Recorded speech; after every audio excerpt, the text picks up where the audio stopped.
Thank you. That's helpful. Can I tell she used to work in TV?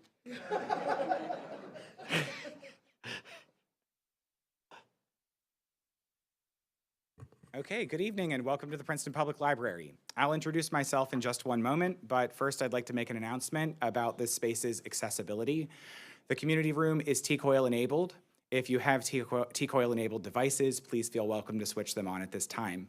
If you don't have a T-coil enabled device but would like to use one of our headsets, we have made some available on the small table by the entrance. I'll also request that you silence your cell phones for the duration of this program. My name is Cliff Robinson, and as the Public Humanities Specialist, I lead the library's Public Humanities Initiative. On behalf of the library, I'd like to thank the staff of the Princeton Theological Seminary, I'd like to thank President Jonathan Lee Walton, of course, and the staff of the seminary for all of the effort devoted to bringing us this special event, the public launch of their Next Generation Faith and Health Initiative. We are grateful to host this program in partnership with Princeton Theological Seminary. I'd also like to thank Labyrinth Books for providing book support for this event. It is my honor to introduce Reverend Dr. Jonathan Lee Walton, President of Princeton Theological Seminary. Dr. Walton is trained as a social ethicist whose scholarship focuses on the intersection of evangelical Christianity, mass media, and political culture. He is the author of 2 books and has been featured in national media outlets including the New York Times, Time Magazine, CNN, and PBS. Dr. Walton earned his master's and doctorate degrees from the seminary and previously taught at Wake Forest and Harvard. He earned his Doctor of Philosophy, I'm stumbling over myself. There we are, okay. Prior to his appointment at Princeton Theological Seminary, he served as Dean of Wake Forest University's School of Divinity, where he occupied the presidential chair in Religion and Society, and as the Plummer Professor of Christian Morals and Pusey Minister in the Memorial Church at Harvard University. President Walton, thank you. I'll leave it to you from here. Thank you. Thank you, Cliff. Thank you. Thank you all for being here tonight. It is a joy and a pleasure to welcome you to this evening's conversation about the next generation and the intersections of faith and health. Our aim at Princeton Seminary is to be a learning community that continually expands the table by welcoming new and diverse voices into the theological conversation. We do so also to amplify our mission through flexible and accessible program offerings like this here tonight. This is our mission at the seminary, to serve and shape communities marked by faith, scholarship, integrity, competence, compassion, and joy. Moreover, we have 2 experts with us here tonight in the areas of public health, faith, and adolescent development. And because of that, I couldn't think of a better place to hold this conversation than right here in really a jewel in the crown of this town, the Princeton Public Library. This place, this institution, this public library, it exists to nurture imagination, to preserve memory, to provoke inquiry, and most importantly, during these times, to defend intellectual freedom. Because this is also our aim at Princeton Seminary. We understand that when we collaborate, our institutions, whether it's with us here at Princeton Seminary, with the Public Library or Labyrinth Books, that when we are collaborators, we pool our moral and our intellectual capital together. And in the process, we form a bulwark against the rising tides of censorship, historical amnesia, and anti-intellectualism. That's why it's such an honor for us to be here and for us to have this conversation here at the Princeton Public Library. So I am really thankful. Thank you, Cliff, for helping us make this possible here tonight. Now, to explore this topic, we have 2 amazing guests with us. Dr. Lisa Miller is a clinical psychologist, a researcher, and a professor at the Clinical Psychology program at Teachers College at Columbia University. Dr. Miller is a pioneering voice on the neuroscience of spirituality and its role in adolescent well-being. Her research has shown that spiritual development is strongly associated with resilience, lower rates of depression, lower rates of substance abuse, and overall improving the quality of mental health in young people. She is the author of The Awakened Brain, The New Science of Spirituality, and Our Quest for an Inspired Life. If you don't have a copy, I know where you can get a copy tonight. And she's also the author of a book that our faculty reading group has been reading, The Spiritual Child, The New Science on Parenting for Health and Lifelong Thriving. Joining Dr. Miller tonight is Dr. Howard Koh. Dr. Koh is the Harvey V. Feinberg Professor of the Practice of Public Health and Leadership at the Chan School of Public Health at Harvard University. Dr. Koh is a physician and public health leader.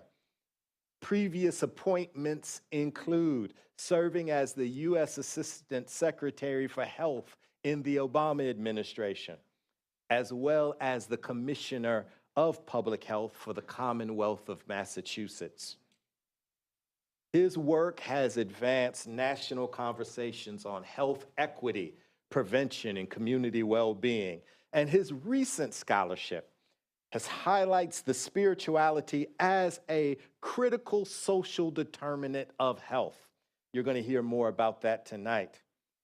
With multiple groundbreaking publications in the Journal of the American Medical Association, he is indeed a leader in the intersections of faith and health.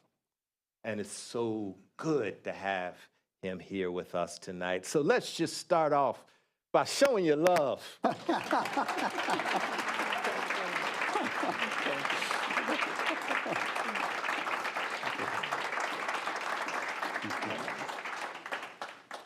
Listen, let's just jump into the conversation. In your work, Dr. Miller, Dr. Koh, how do you define health? And then where does spirituality fit in? So as a physician, I can start. By the way, I'm a Harvard professor who went to Yale, so being here at Princeton is the trifecta, right? The holy trifecta. And let me start by thanking our president, President Walton. Boy, you're lucky to have him here in Princeton. He is such a special person.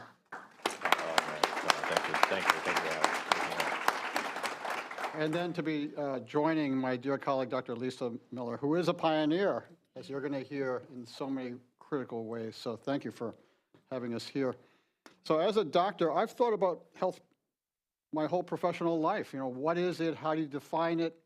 What constitutes a healthy person, or even more importantly from public health, a healthy society? There is a great definition from the World Health Organization that I think about almost every day, and it goes as follows.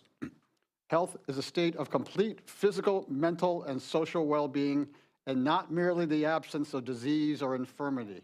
I don't know how many of you have ever heard that. That statement's like 80 years old, okay?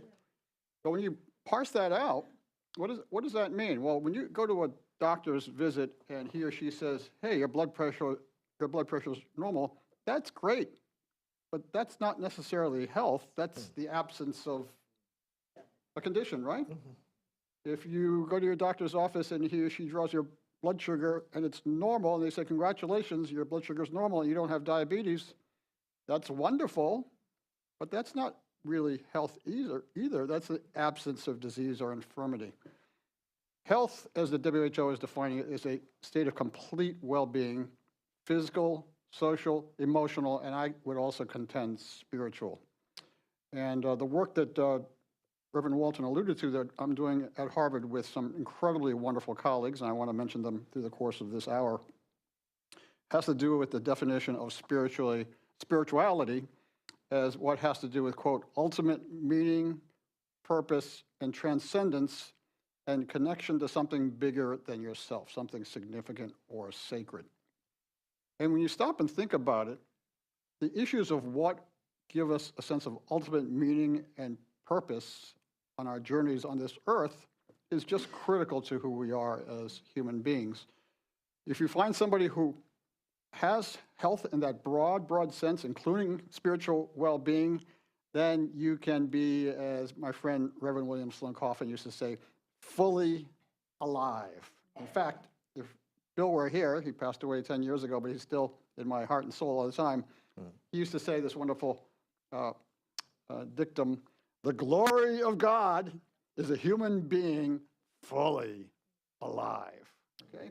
So you know, when there are moments in your life when you just have that feeling, everything's going the right way, you're doing what you're supposed to be doing on this earth, that's being fully alive. And in my view, that's what health is all about. Oh, wow.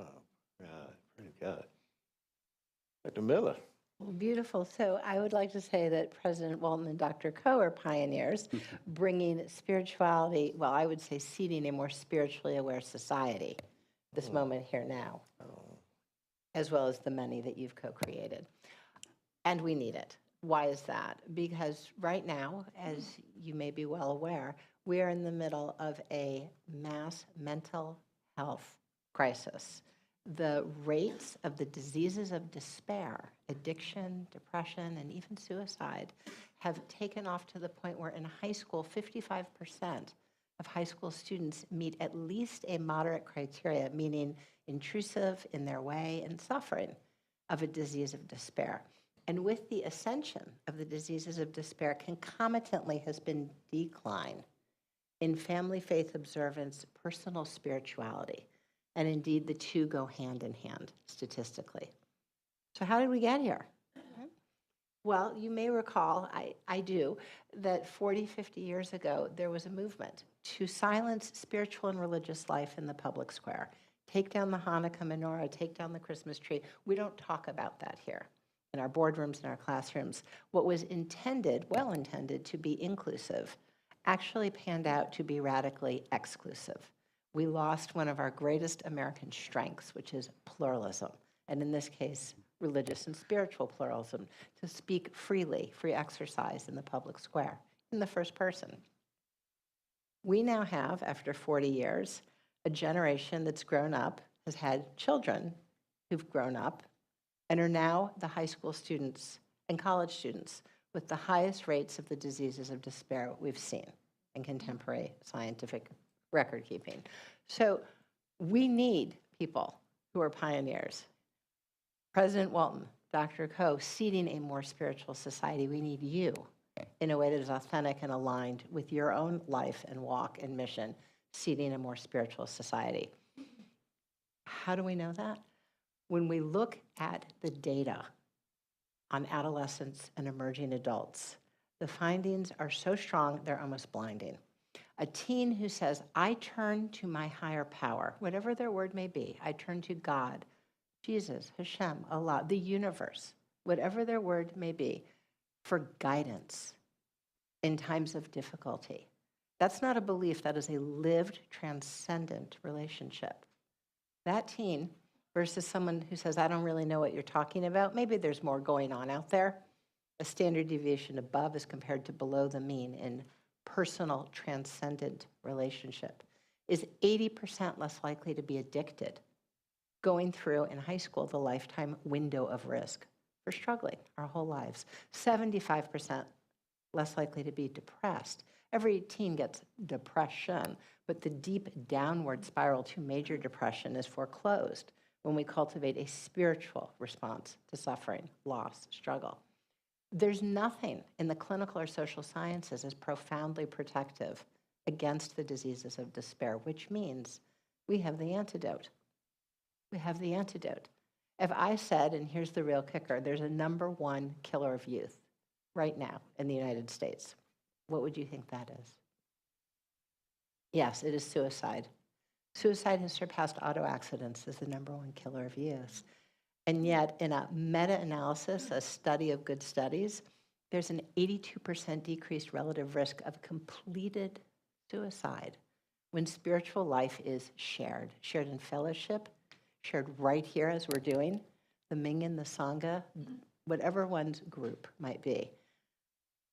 82% is 2 to 3 times larger than anything else we have identified. There's nothing as profoundly protective. It's not 100%, but it is by far the best thing we have. So President Walton and I today were talking, if we had a little pill, and we could give this to every high school student in the town of Princeton, in fact, the entire United States, and they would thereby be inured, 82% protected against the #1 killer of high school students. Who wouldn't give that to their child? Chasing them around with melatonin and C, who wouldn't give that? And yet, we have this antidote, and it is the cultivation of our natural spirituality. Wow, wow. Let's 80% protection. Talk about that spirituality in terms of the research, in terms of neuroscience, right? You know, what your research has shown us as it relates to both the spiritual child and the awakened brain, right? How you're defining this term, spirituality. So I'll answer that as And how we're able to get to numbers like 80%, right? Because as theologians, when we start talking like that, people say, you know, oh, that's just squishy. You're just making that stuff up, right? But you're a neuroscientist. I'm a neuroscience clinical scientist for 30 years. This is my day job, my night job. My husband often bangs the table and says, "Are you thinking about a number?"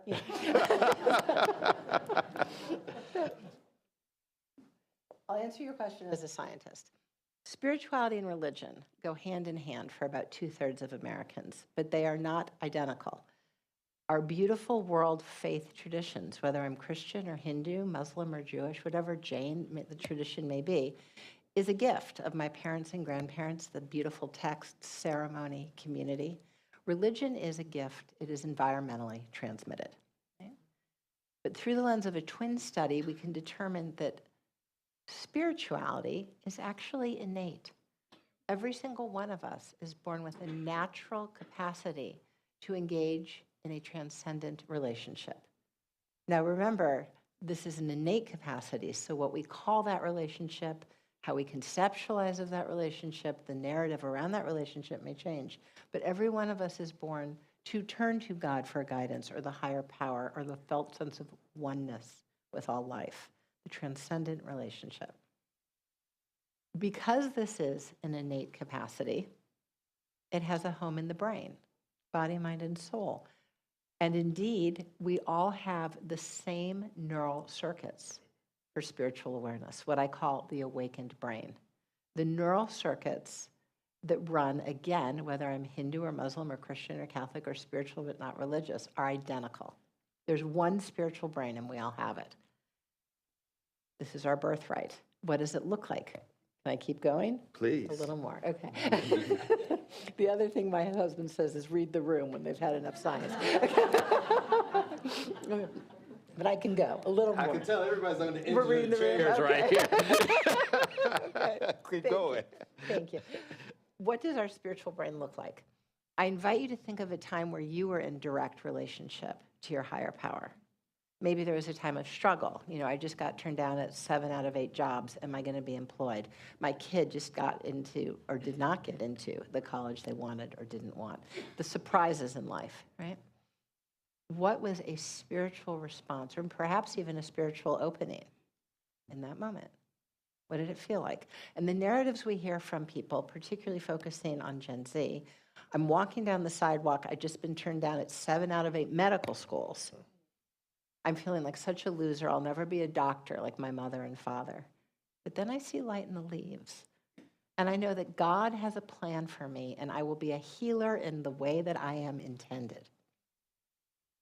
Or we were going to get married. We went out for 3 years in college. I had a promise ring. And then the week before graduation, he called it off. I was heartbroken. I felt so unattractive. I felt so unlovable. But then I went home, and sitting in the pews by my parents and grandparents, I felt the great love of my family.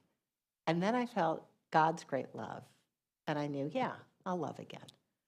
The rearrangement of meaning, the arrival of truth that speaks to a wiser, deeper part of ourselves. These moments of transcendent relationship, we all have them. And in fact, young people often say, wow, I'm so glad you asked because no one's ever asked me before. When we have this experience, three things run. The bonding network, we are loved and held. The same bonding network as when we're held as children. Two, there's a shift in the attentional network from why didn't I get into the 7 out of 8 medical schools and tactically what should I do differently to wow, I know God has a plan. The floodlights are on in the way that I am guided. Loved and held, guided. And finally, walking down that sidewalk, I suddenly realize that I am not alone. The parietal puts in and out hard boundaries. Maybe someone comes around the corner and says something to me that's very wise. Maybe a grandparent calls at just that moment. We are loved, we are guided, we are never alone. We are built to see this, to know this, to feel this, and no one's left out. But while it is innate, our natural spiritual awareness is 1/3 innate. We all have the wiring. 2/3 cultivated, which is why you are essential in the formation and strengthening of your children, your grandchildren, your students' spiritual awareness. 2/3 cultivated means we need to build the muscle. We build the muscle over time as communities, Yes. I'm hearing. This actually leads me to your area of research, if we can stay on this kind of clinical path and the research as it relates to social determinants of health and what the findings that your team at Harvard put together that were published in JAMA. Thank you so much. So as Reverend Walton mentioned, I've thought a lot about spirituality in my career as a physician.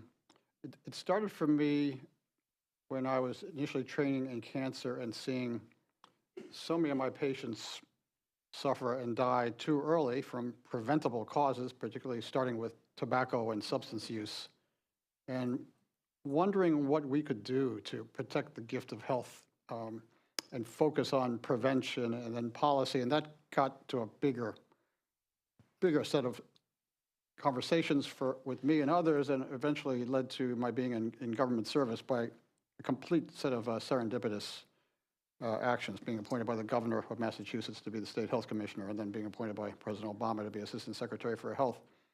All along the way, there were all these steps that suggested to me that I was really being called. I mean, the only way I can explain my career, I didn't plan any of this. It's always humorous to me when students come up and say, oh, Dr. Koh, your career is so interesting. How did you choose to do all these things? I said, I didn't choose any of this, you know? I was presented these unexpected opportunities. I took a risk, and in hindsight, I was being called. So now when I advise my students, I say, be ready and develop your networks and your skills, and you never know when your moment of calling will come. So back to the initial question on research, when I came back to Harvard 10 years ago after being in DC, I said, okay, I think there's something here academically, but I, as a physician and public health professional, had read nothing about this. So what do you do when you have a question? You Google it, right? So I put in my Google, Harvard Health Spirituality, and several names came up. There was a then and still an embryonic Harvard initiative on health, spirituality, and religion that involves about 10 of us. We now meet monthly to plan collaboration. And since we are an academic institution, we started by trying to write the most definitive articles academically about the link between spirituality and health. To make a long story short, 3 years ago in JAMA, the Journal of the American Medical Association, a team of about 15 of us, led by my dear colleague, Dr. Tracy Balboni, wrote a special communication that analyzed the most rigorous studies in the 21st centuries on spirituality and health.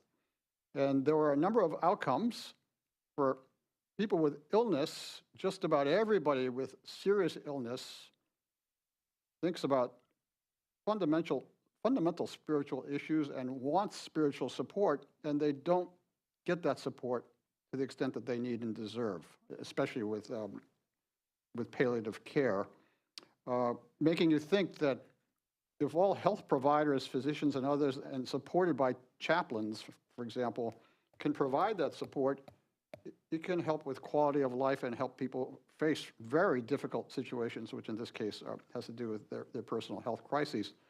And then with respect to public health, if we talk about these themes every day and not just at the point of serious illness, how do you understand meaning and purpose in connection to something bigger in your daily life? It dovetails beautifully with health conversations and public health in general, because it's really about trying to help people reach their highest attainable standard of health, have them live healthy lives as defined by that broad definition we've already reviewed. And so all that data and those outcomes were published in that article in three years ago, Reverend Walton. And what I'm very proud to say, and before that, when you talked about health, well, I shouldn't be that simplistic, but oftentimes people would say, oh, well, this is interesting, but that's soft stuff, and it's not very rigorous, and, we in medicine and public health want to see something in high-impact journals. Well, JAMA is in that top tier of so-called high-impact journals. If it appears there, even the doubters have to take a look and read it. So it sort of opened the door for more conversations like this. We've had follow-up studies, which we're very, very excited about. I can tell you more as this conversation goes on. This is a sneak preview. I don't want to say too much because the article hasn't been accepted yet, but we're this close to getting an article accepted on spirituality and substance use prevention and recovery, backing up what Dr. Miller said, that people with a stronger sense of spirituality in their lives are less likely to start using substances, including tobacco and alcohol and marijuana, and more likely to recover if they are caught in that situation. As part of that research, I even took a look at the 12 steps of AA. I don't know how many of you have done that.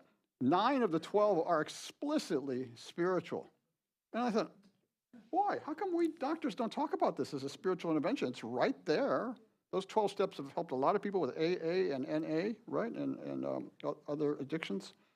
So I think the more we talk about this connection for the next generation in forums like this and make it part of everyday conversation, you get to open up your soul about what's meaningful and gives you a sense of purpose and a sense of mission and calling in your life. And boy, can you really connect with people and understand them at a very important and fundamental level, all of which is so important right now in this incredibly polarized environment. I think when you hear about the why in people's lives in that fundamental way, you view them as fellow human beings. You may not necessarily agree with everything they say, but you respect the authentic motivations of their life. So that's why we're here. And can you talk, so when we talk about social determinants of health, right, when we're talking about public health, right, we think of, access to quality housing, right? We think of, access to quality food, right? Curbing food deserts, education. How does faith specifically fit in, right? And so if we're part of active communities of faith, what does your data show us about our behaviors, our activities that are actually contributing to a social good in the same way as high quality education, high quality, secure housing? Right. Yeah. Wonderful question. So I don't know if everybody in the audience has heard this term social determinants of health. Mm-hmm. It's now pretty commonplace in the medical and public health world over the last 10, 20 years, to my delight. Because when you train at a low-income inner-city hospital like I did, you see the social determinants of health at work, just holding your patients back in terms of reaching any sort of hope for health in the broadest sense. So, when I was starting my internship at Boston City Hospital decades ago, I could be the best doctor in the world trying to help them with the best treatments. And if they were growing up impoverished or didn't have high educational attainment or were subject to discrimination or didn't have health insurance coverage, those are phenomenal obstacles. So those are the social determinants of health. So it's leading us today to summarize, and I like to say, health is not what happens to you in a doctor's office. Health starts where people live, labor, learn, play, and pray. I made that up, so I'll say it again. does not start in a doctor's office. Health starts where people live, labor, learn, play, and pray. So what that means is you need healthy work environments. You need healthy homes. I'm very involved in a homelessness initiative right now, by the way. You need good schools for higher educational attainment. And then very importantly for this conversation, you need people from faith-based organizations who can help facilitate this conversation and help our kids and our families and our society, especially in this post-pandemic time, which is so tough still, about what gives us meaning and purpose and a connection to something bigger in our lives right now. And that can only be a healthy conversation because we need that so desperately. Mm-hmm. You know, anybody who's ever received any communication from me, they know that I sign off everything one love, right? And that's not reference to Bob Marley or a bad cruise line. It's actually from the sociologist of religion, Benjamin Elijah Mays, former president of Morehouse College. And in 1957, in a book entitled How to Be Christian in Race Relations, he starts off a chapter with this line. He says, the love of God and the love of man is one love, right?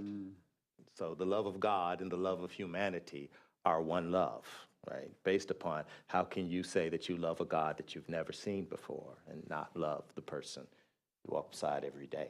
And so that is where this one love comes from me. That's why I signed everything in that way. I bring that up because when I hear this conversation, I'm hearing this constant tension, right? It's a beautiful creative tension between the spiritual mind and how someone thinks about their own situation and being in community with others and how being a part of a robust, healthy faith community actually then contributes as well. Sure. So it's both what we think, how we think about a situation, and the community of support that we're a part of. Well, and there's data that is a little bit counterintuitive about just how extremely necessary that is in highly resourced communities. Can I share a bit of that data? In highly resourced communities. communities. Highly resourced communities. So I had a very dear colleague. And when you say highly resourced communities? Affluent. Okay. Wealthy communities. Okay. So I had a very materially wealthy community. So I had a very dear late colleague, Dr. Sungi Luthar, who had spent most of her career looking in cities with lower material levels of resource to look at levels of depression, addiction. And one day as a control group, she decided to go to highly affluent communities outside of major cities on the coasts. And to her surprise and that of the field, in highly resourced communities were found higher levels of depression, higher levels of anxiety, and suicidality. And nobody knew that at the time. That was about 20 years ago. And so she went to see what's going on. You know, well-resourced high schools outside of major cities in affluent towns. She sat down at the lunch table and she said, I'm going to look under the hood. Spoke to children and said, okay, in your high school, who's really popular here? What matters? Where do you count? What might you imagine in highly resourced, affluent communities on the coasts are the number 2 and number 1 predictors of popularity in girls? Number 1 predictor? Looks. It's in that bandwidth. It was quite specifically weight. Number 1 predictor of esteem, of popularity in girls was weight. And number 2 predictor? Mean girls, aggression being used to instantiate rank. So here's beautiful souls on earth acculturated into a tidal wave. Why is this going on? Because a public square minus the spiritual core, silenced on spiritual life, becomes a radically transactional public square. And in boys, the 2 predictors, number 1, substance use was the number 1 predictor of popularity in boys. The popular boys used drugs. Yes. And the number 2 predictor? Not intimacy, but conquest, notches on the belt. Again, beautiful souls acculturated into a transactional culture. I would be depressed too, right? I would be anxious too, right? And it started to explain what's in the air and water. The most powerful part of community, the most powerfully shaping, molding part of a school is the pedagogical culture. Okay? So I teamed up with Dr. Luther. I said, okay, we know that in the United States, 70% of high school students would raise their hand and said, yes, I turn to God for guidance in times of difficulty. If I have a tough decision to make, I ask, what really does God want me to do? My family is sacred. Nature is a spiritual home. Daily spiritual awareness, 70%. What percentage raised their hand in affluent towns outside of major cities? Guesses? So this is not surprising to you. I heard 10 and I heard 20. It was 15. Yeah. Yeah. You already see this. You already see this. 15%, 1 in 6 high school students in affluent communities has a strong spiritual life. If they do, those teens with a strong personal transcendent relationship are protected against the otherwise elevated rates of depression, addiction, and suicidality. Again, there's nothing as profoundly protective as a strong personal spiritual life. So any parent, grandparent might want to know, how do I get my child or children into that 15%, that 1 in 6? Because left willy-nilly, we don't think it could necessarily happen on its own, right? Left in a culture that doesn't seem to be voicing that. If we think of the popularity index, how do I get my child in there? It turns out that almost without exception, those were families that were involved in faith communities, and some of them communities of deep service, like Habitat for Humanity, Doctors Without Borders. Why is that the case? Because relational spirituality, there was somewhere else other than the high school that said, are you skinny, are you mean, do you use drugs and misuse people, right? There was another place to go where relational spirituality was at the core, where relationships based on spiritual values. And to your very profound point, the same circuits in the brain through which I talk to God are the same circuits in the brain through which I see God in you, my sister, my brother. Relational spirituality cultivates our connection to God and vice versa. So in theological circles, we would often say something along the lines of that we are the grace of God, and we might be the only grace of God that people might see, and a reflection of that, right? Because what I hear you saying is when we act in ways, extending grace, extending mercy, extending hospitality, serving and committing ourselves to causes greater than ourselves, then we're actually strengthening that part of the brain. Yes, yes. Did I get this right? Yes, we're on the same page, yes. Look at me. I'm learning today, everybody. I'm learning today. I'm learning. You've done it for 2,000 years. No, this is a social determinant Absolutely. of health. Absolutely, yeah. Yeah. And it's also what I'm hearing is resilience. Profound source of resilience. I mean, it doesn't matter how many cello lessons or SAT tutors our children have. If they have a profound hole in their heart and a major depression, it's certainly an instrumental, problem, but more importantly, they're suffering, I was reading a book not too long ago. It's this De-Churching of America. And that's one of the things the authors were talking about, that it's not just people, a highly secularized, disenchanted society, but it's in this kind of society of meritocratic hubris, to quote your colleague Michael Sandel. This culture of meritocratic hubris where we have to make sure that you're attending the right kindergarten so that you can get into the right primary schools, get into the right high schools, get into the right colleges. You have the right tutors, you have the right coaches, you play for the right travel teams. You have the right violin professors. You get your 10,000 hours in before you're 15 years old so that you have a specialty. That when all of this and that's your life, by the moment it's time to attend worship, you don't have time. Or you're so exhausted, on our case on Sunday morning, no wonder you attending like My Pillow Presbyterian. You just want to stay in bed. So, of course, this is the moment where I have to quote my dear mentor, Reverend Coffin again. They're one of the most brilliant spiritual sayings ever, okay? I remember being a undergraduate at Yale and then a medical student, and he would say exactly what you were saying. You students, you Ivy League students, you know, all you do is try to beat the other person out academically, and you're running the rat race, and you're ferocious at it. But I got to remind you, when you win the rat race, you're still a rat. Yeah, Right? yeah. Isn't that profound? Why are you running the rat race? What is the purpose of winning? You know, what is the meaning and purpose and mission of that? We don't talk about that enough, especially at Princeton and Harvard and other places like that. Okay, it's just, oh, that person's really, really smart. Okay, that's wonderful, but what about, you know, their connection to something bigger?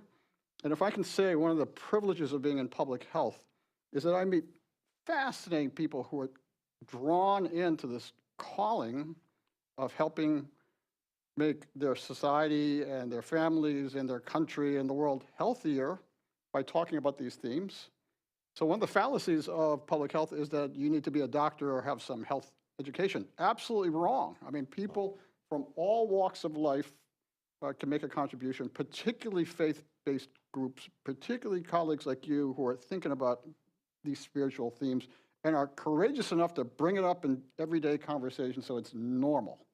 Somehow, as Lisa was pointing out, for some reason, we're not supposed to talk about this stuff. Why not? Isn't it what we think about every day when we wake up in the morning? You know, am I a good person? Am I doing what I was supposed to do by being placed on this earth? You know, am I leading a good life? Those are things we think about all the time. And that's the essence of what makes us ultimately, you know, healthy in the broadest sense. And so it's normalization of talking about robust communities of faith, talking about one's spiritual life, where somehow, as you've said, particularly over the past 40, 50 years, that's become taboo. And people don't know how. They're anxious. They'd say, you know, am I going to say the wrong thing? You're of a different faith tradition. Well, and so we have a system that I'm happy to share with you. In my course at Columbia, I have highly diverse students from all different faith traditions all over the world digging into their spiritual experience, sharing their spiritual heart. And to set up the conversation, it's very comfortable if we do three things. The first is share our spiritual experience in the first person. So for me, in my spiritual journey, I had a mystical experience in my prayer life. Two is profound interest in your first person. For you, it's not prayer, it's meditation. Tell me, where do you go? Where does it feel like, right? I want to know you, right, spiritually. And then three, radical love. And now we have our pluralism back. We have our civil society with a spiritual core. And this is something that we've shared. We do this at Columbia. We've done this in many universities. We did this with the Pentagon, right? 30 posts. There's 300,000 young people in the Army, and they now are spiritually conversant in a way that's inclusive, constitutional, and pluralistic. So I hear a distinction when I listen to you, and of course when I read your work. You draw this distinction between spirituality and kind of religious doctrine and, or even worse, dogma, right? Because I don't even have to play devil's advocate, and I'm sure it's on somebody's mind in this room before we start Q&A. I mean, toxic theologies are real, right? As it relates to religious communities of faith, theologies that are taught that can be harmful, that can teach us to hate ourselves, right? So science has a nice answer to that. Well, we're here to hear. Which is, whatever the ism may be, whether it is a religious ism or a political ism or whatever, does it align with natural spirituality, which is to say loving, guiding, and never leave anyone alone? Loving, guiding, and never leave anyone alone. So just as we feel loved, held, guided, and are never left alone by God, our higher power, so too in relational spirituality, to our brother, to our sister, are we loving? are we guiding, and do we never leave anyone alone? Beautiful. That's beautiful. Beautiful. And it's the natural spirituality test, and it wasn't made by a human. Can you, I would be curious from either one of you before we open this up to questions, I know in your research and just in your travels, in your global travels, that you've seen some examples of this done well by communities of faith. Yes, beautiful. Well, I think the best example for me right now is I'm very involved in an initiative on health and homelessness at our School of Public Health at Harvard. And if you're following the news, this is roiling the country from coast to coast. It's a visible humanitarian crisis. It's going in the wrong direction. And this is a very complex public health crisis, but we all see it every day. I'm not sure how bad it is here in Princeton, but this is a coast-to-coast phenomenon.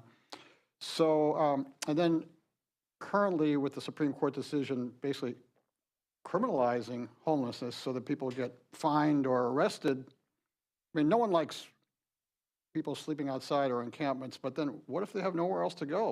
What do we do to address this problem in a humane way?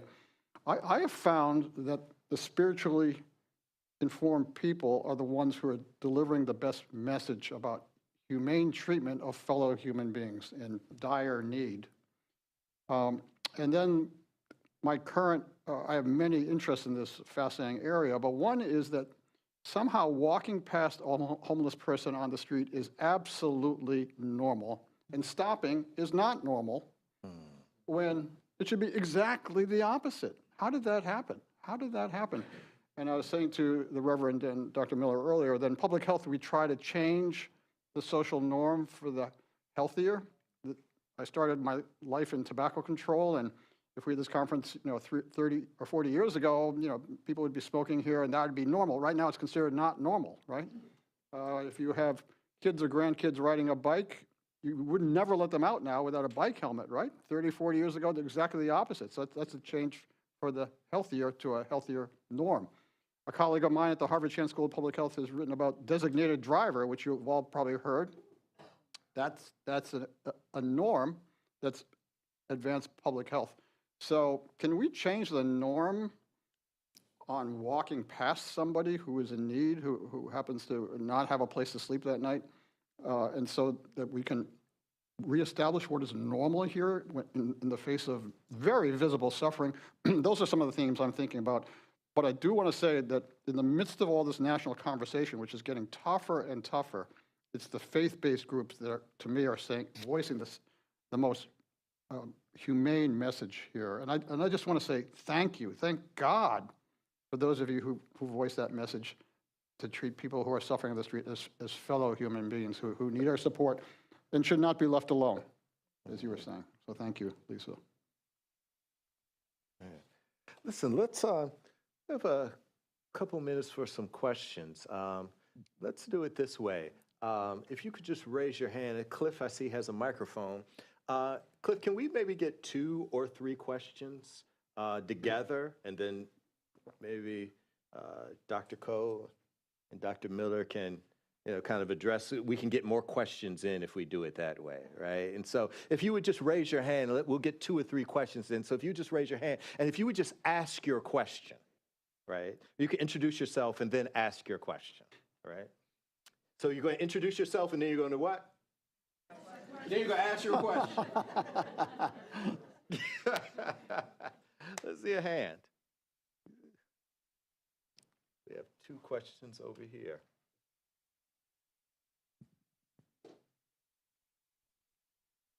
Please keep your hand up. Oh. Hi, my name is Grace, and we're from Princeton Theological Seminary. I was introduced to the spiritual child by my supervisor, Abigail Roosevelt, and I absolutely enjoyed reading the book because the findings were what I really believe in. And I took some parts of the book to Kingston United Methodist Church, where I did a program, and we had a nice time discussing about how spirituality can impact our lives. But we raised some questions, and I feel that I would love you to help us respond to. How can we ensure that we raise children who are spiritually grounded and don't raise spiritual extremists or fanatics? And also, how do children who are ministers' children, how can ministers help, raise? We had questions like ministers' children having mental health issues due to addiction. How can you respond to that? Thank you. Wonderful, wonderful, wonderful. So we'll get one more question here. So that was, how do we raise spiritually grounded children that aren't religious fanatics? And then a question that I'm sure Cecily Klein Walton is very interested in hearing about ministers' children and keeping them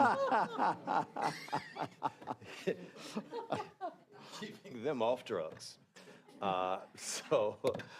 Yeah, this. Thank you, one and all, for this stimulating opportunity to discuss these important matters. My name is the Reverend Dr. Carrie Mitchell, classmate of Dr. Walton's. And as a parent and a partner and a person of faith, I have had an opportunity to intersect with both of your fields.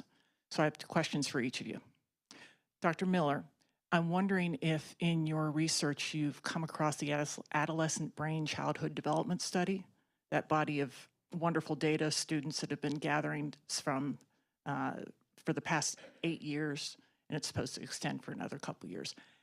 Is there an opportunity perhaps for inserting some of these spirituality questions into that, and what, if anything, has come of that? I haven't seen anything thus far. That's why I'm asking. Perhaps you already know. That's a great question. I'm not aware that anything is in there, and yeah, it's a great question. I'd love to see something intersecting there. Dr. Coe, as you speak about homelessness, you might know of the group that was started right here in New Jersey, and yes, New Jersey has something to be proud of. Summit Church, Central Presbyterian Church in Summit, New Jersey, started something that became the Family Promise Network, essentially 3 hots and a cot. Yeah. Faith communities bonding together that would rotate the opportunity for 14 family members to stay in a spiritual center for a week with one central place where they would have coaching, an opportunity to send their children from that central place, and so on and so forth. I'm wondering how we can scale that up, and if something with the ACA might give an intersection point. And thank you, by the way, for your work on the ACA. Thank you. Get these. Let's go ahead. Should we answer? Okay. Yes, Thank you for the question on the formation of the spiritual child. 1/3 innate, 2/3 cultivated means that the child is exquisitely sensitive to your impact, and yet at the same time born a knower. Right? Unless socialized out of it, a child is born with what psychologists call implicit spiritual cognition. You could say it as a seat of perception, the soul speaking. The child is born a spiritual being, not a blank slate. I mean, does anyone here know a child who's a blank slate? So what is in the 2/3? And it turns out that relational spirituality, when we walk the walk and talk the walk of spiritual life as parents, as grandparents, as a faith community in our schools, is profoundly shaping of the child and reinforcing and giving form and language to the child's natural spiritual awareness. What does that mean? So we don't make the fire, we carry it. We're ambassadors, right? And the child can meet all sorts of ambassadors, some who walk the walk and some who don't. But if the ones at home walk the walk, then the child is nourished by the confluence between a parent or grandparent who is unconditionally loving. We can still make mistakes, apologize, fix it, unconditionally loving, and transparent onto our own spiritual life. That means I'm going to pray. Would you like to sit by my side? Do you want to finish the prayer? I remember when I was 16 and I didn't know if I was ever going to feel better. And then I had a moment where I felt God's presence. When we're open and transparent about our spiritual life, children are riveted. In fact, there's something called selective spiritual socialization, where the child will go and go connect with the person who has the most aligned, healthy form of spiritual life. Drink from that well and become concordant. So even if perhaps as a mother, I just can't show up right now, or I'm ill or mentally ill, a committed, loving adult who takes that child to a faith community, who's transparent about their spiritual life, can have a profound impact on the shaping of that child's birthright, their natural spirituality. So, ma'am, with respect to your question about the homelessness support with spiritual, would you call your organization Rescue Missions? Is that fair? No? Okay. Yeah, I mentioned to some colleagues that just recently I'm getting familiar with a national network of rescue missions called the Citygate Network, and actually both Dr. Miller and I have spoken to them over the past several years. And I'm just fascinated by that whole concept, because you need to give people without homes and any sort of support a place to sleep and something to eat. But the rescue missions are also focused on giving them spiritual support at the same time, which I think is hugely important. So we're just starting this collaboration to see if we can do a little more description of the data they're collecting and what interventions they're doing. Hopefully these are places that respect people's spiritual baseline grounding and their religious beliefs, and not try to proselytize or anything, but just support them if they want spiritual support. So I'm fascinated by that, so thank you so much for raising it. And my one small contribution to the how to raise spiritual children, I know I look way too young, but I have 5 grandchildren right now. And I come up afterwards and look at myself, they're really cute, they're really cute, okay? So they range from 2 to 7, and I'm now having conversations with my wife and my children, adult children, who are their parents. How do we make sure that these kids get raised in a spiritual sense? I think one way to start is to make sure that they understand the concept of gratitude, that so much of what they have, of course they're not aware of it, the food they eat, where they sleep, the parents they have, that's a gift. And then, of course, our good health is a gift, too. And I think one thing about our society is I'm not sure we appreciate the gift of health enough, even after COVID, and how much public health has done to protect the gift of health through so many different threats. So those are some of the thoughts in my mind as we have this conversation. Yeah. I just want to say in closing that,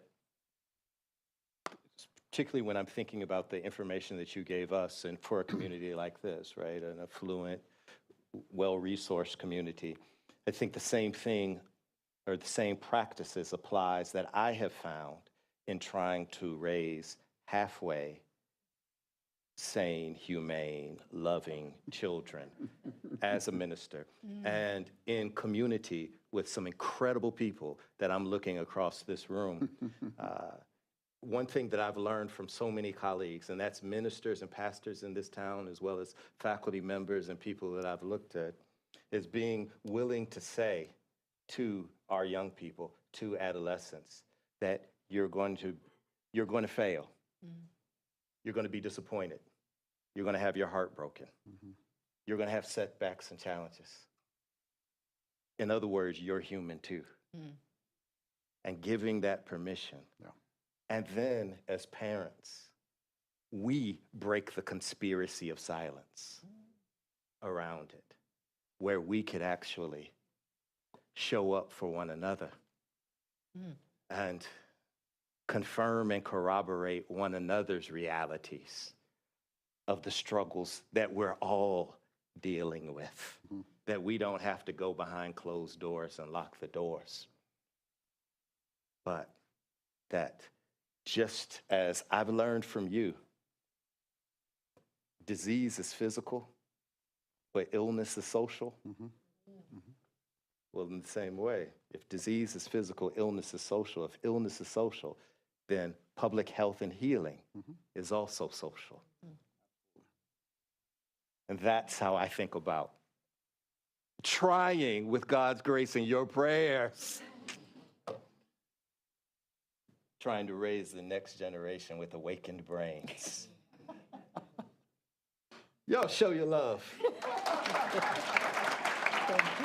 Lisa Miller Beautiful, thank you. and Dr. Howard Coe.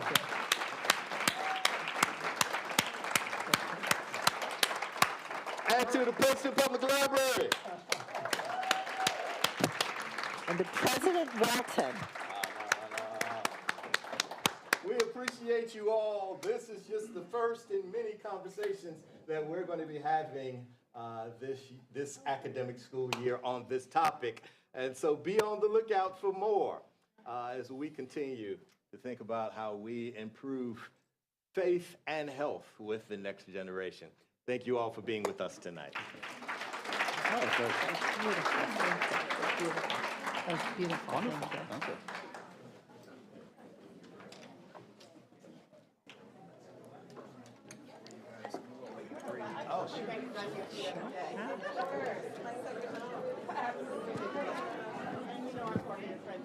Well, it's in front of the table, behind the table? In front of the table, right? Okay.